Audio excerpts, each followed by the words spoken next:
Bonjour les amis, c'est votre frère Philippe. J'espère que vous allez bien, soyez bénis.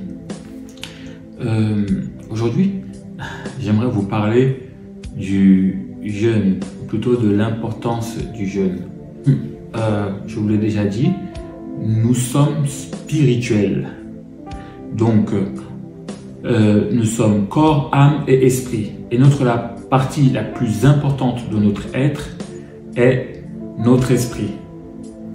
Et pour fortifier notre esprit, je vous avais parlé de l'importance du parler en langue. Donc le parler en langue est un don spirituel qui nous a été donné par le Seigneur Jésus. Il est très important pour ceux qui l'ont reçu de le pratiquer. Je vous avais parlé de l'importance de la prière. Quand on était enfant de Dieu, quand on a accepté Jésus, nous devons prier quotidiennement, méditer la Bible, lire la parole. Tout ceci nourrit l'esprit. Et aujourd'hui, je vais vous parler de l'importance de pratiquer le jeûne. Donc, le jeûne est... Donc, le texte de base qui sert de jeûne dans la Bible, c'est Ésaïe 58 dans l'Ancien Testament et Matthieu 6,16 dans le Nouveau Testament. C'est vraiment les deux textes fondamentaux qui parlent du jeûne dans la Bible. Donc, les hommes de Dieu dans l'histoire de la Bible ont toujours pratiqué le jeûne. C'est une pratique courante, c'est une pratique qui a toujours eu lieu. Les grands hommes de Dieu ont tous pratiqué la prière et le jeûne. Donc le jeûne, c'est d'abord ne pas manger, ne pas se nourrir pendant une période donnée. Donc ça a été pratiqué par Esther, par Daniel, un puissant homme de Dieu, Josaphat, Néhémie, Anne, tous ces personnages de la Bible ont pratiqué le jeûne. Et Jésus lui-même a pratiqué le jeûne au début de son ministère, pendant 40 jours dans le désert où il fut tenté à 3 reprises par le diable. Donc le jeûne est une pratique normale et courante pour un homme qui est spirituel. Et nous devons pratiquer ce jeûne pour grandir spirituellement, pour nous connecter avec notre Seigneur, pour recevoir ses instructions, pour connaître sa volonté, pour nous purifier aussi, pour le combat spirituel. Les avantages du jeûne sont innombrables. Et le chapitre 6 au verset 16, Jésus nous recommande, il dit, lorsque vous jeûnez, donc ne prenez pas un air triste, comme les hypocrites, qui se rendent le visage tout défait, pour montrer aux hommes qu'ils jeûnent. Donc vous voyez dans cette première phrase, dans ce premier verset qui parle du jeûne, Jésus dit « lorsque vous jeûnez », qui peut être aussi traduit par « quand vous jeûnez ». Donc ici, il ne s'agit pas de savoir si on va jeûner ou pas. Il s'agit de savoir quand on va le faire. Lorsque nous allons jeûner, ne prenez pas un air triste. Donc, nous voyons bien ici que le jeûne n'est pas une option. Et quand tu jeûnes, il est exactement la même chose que pour la prière. Donc, pour la prière, il dit lorsque vous priez. Il ne dit pas si vous allez prier. Donc, c'est pas une option la prière. La prière n'est pas une option. Et de la même façon que la prière n'est pas une option, le jeûne n'est pas une option. C'est une instruction de notre Seigneur. Il dit, lorsque vous jeûnez, ne prenez pas un air triste, comme les hypocrites qui se rendent le visage tout défait pour montrer aux hommes qu'ils jeûnent. Je vous le dis en vérité, ils ont leur récompense. Mais quand tu jeûnes, parfume ta tête et lave ton visage, afin de ne pas montrer aux hommes que tu jeûnes, mais à ton Père qui est dans le lieu secret. Et ton Père qui voit dans le secret te le rendra. Alors ce que j'aime bien ici, c'est qu'il y a une récompense pour ceux qui jeûnent. Je vous le disais, le jeûne a de nombreuses vertus. Il nous approche de Dieu, il nous permet d'approfondir notre relation, elle nous donne de la puissance spirituelle, elle nous donne de la force spirituelle, elle permet de renouveler ton esprit, de purifier son âme, de savoir où on en est avec Dieu, de savoir c'est quoi son appel, sa destinée, de connaître la volonté de Dieu dans notre vie. Nous devons passer par le jeûne. Et le jeûne, ce n'est pas juste ne pas manger. Le jeûne, c'est rester dans la présence de Dieu. C'est chercher Dieu. C'est prier. C'est renoncer aux distractions du monde pour se concentrer sur ce qui est le plus important pour notre vie. La relation avec notre Père Céleste. Donc le jeûne est primordial et est un ingrédient indispensable à ceux qui veulent grandir spirituellement. Et j'aime beaucoup, dans l'Ancien Testament, il nous parle du véritable jeûne. Voilà, ce qui plaît à Dieu quand nous jeûnons. Dans Ésaïe, chapitre 58, il nous parle du véritable jeûne. C'est un texte de base sur le jeûne. On va en lire quelques passages pour comprendre aussi ce que Dieu attend de nous lorsqu'on jeûne. Moi j'aime bien appeler le jeûne un moment d'humilité. C'est un moment où on humilie son âme. On s'abaisse à Dieu. On lui dit, j'ai besoin de toi. Je dépends de toi. Et je n'ai pas besoin de la nourriture du monde ou ce que le monde a à m'offrir.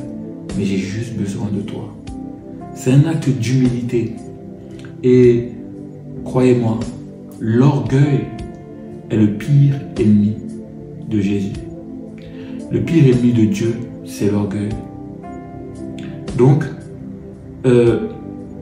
il faut être et travailler à être humble. Et une des voies royales, et ce n'est pas quelque chose que Dieu va faire à notre place, c'est le jeûne. Le jeûne nous permet de rester humble, aller devant la face de Dieu, avec toute humilité. On n'a plus de force, parce qu'on ne s'alimente pas. On dit, ma force, elle vient de toi, Seigneur. Et en même temps que tu dis ça, il te donne de la force spirituelle. Il te donne de mieux comprendre sa parole. Il te donne de mieux comprendre les mystères, les révélations de la parole. Quand tu passes par un moment de jeûne, tu humilies ton âme. Dans l'Ancien Testament, il dit porter ses cendres. Voilà, porter des cendres, mais se recouvrir le visage de cendres et de poussière. C'était vraiment l'aspect extérieur, mais qui symbolisait, qui était là pour mettre en lumière ce côté humble. Et dans Ésaïe 58, Dieu nous dit, mais ceux qui s'humilient son âme doivent aussi faire gaffe, vérifier son âme. Donc, vraiment être à l'écoute et savoir où on en est avec son âme. Donc, je vous lis les passages. Il dit, alors, le vrai et le faux jeûne. Alors, je commence à partir du verset 2. Tous les jours, ils me cherchent, ils veulent connaître mes voies, comme une nation qui aurait pratiqué la justice, qui n'aurait pas abandonné la loi de son Dieu. Et ils me demandent des arrêts de justice. Ils désirent l'approche de Dieu. Que nous sert de jeûner si tu ne le vois pas, de mortifier notre âme si tu n'y as point égard. Voilà. Il dit, que nous sert de jeûner, de mortifier notre âme. Que nous sert de jeûner si tu ne le vois pas, de mortifier notre âme. Mais par contre, ça met aussi à prêter garde à son âme, à prendre garde si tu ne point égard à ton âme. Et il te donne la liste. La lumière poindra comme l'aurore. Vous voyez, ici, il nous parle de la récompense divine du jeûne. Et il te dit, la lumière poindra comme l'aurore. La guérison germera promptement.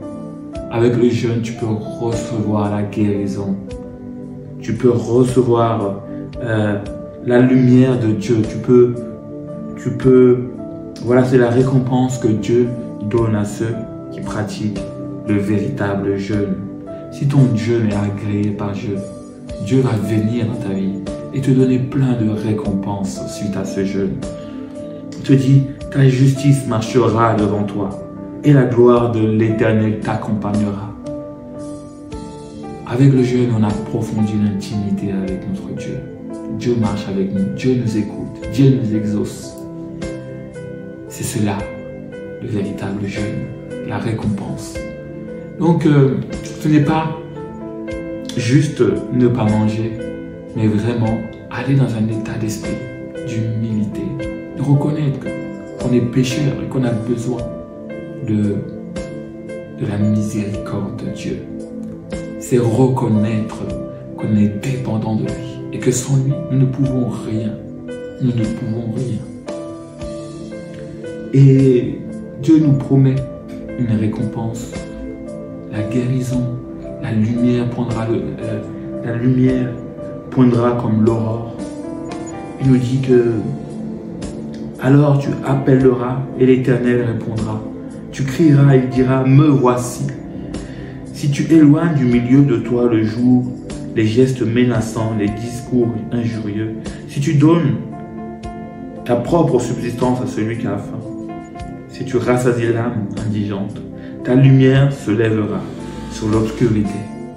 Donc voilà, le jeûne doit être une occasion de méditer sur, voilà, qu'est-ce qu'on fait vraiment pour Dieu, de méditer sur notre état de notre cœur, de donner à manger à celui qui a faim, de comprendre que ce que attend vraiment Dieu, c'est ça le véritable Dieu.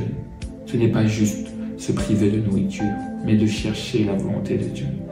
Quand tu cherches la volonté de Dieu et que tu jeûnes, tu pries, tu médites la parole, voilà les récompenses. De nombreuses récompenses t'attendent. Donc, ici, nous sommes une chaîne.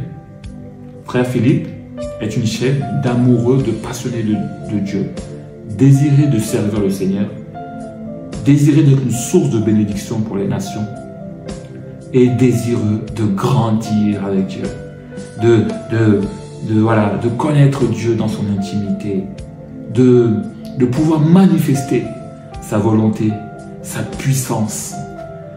Et si nous voulons arriver à cela, nous devons aussi suivre les instructions de notre Seigneur et jeûner.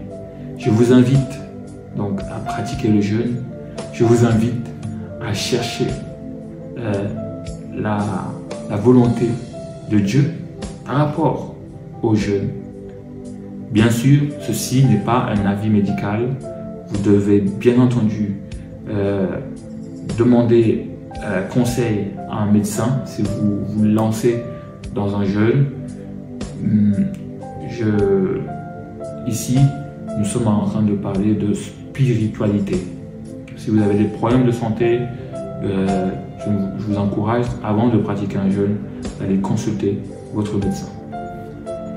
Donc voilà, c'est tout pour moi. C'était votre frère Philippe et je vous dis à bientôt pour une nouvelle vidéo. Ciao, ciao.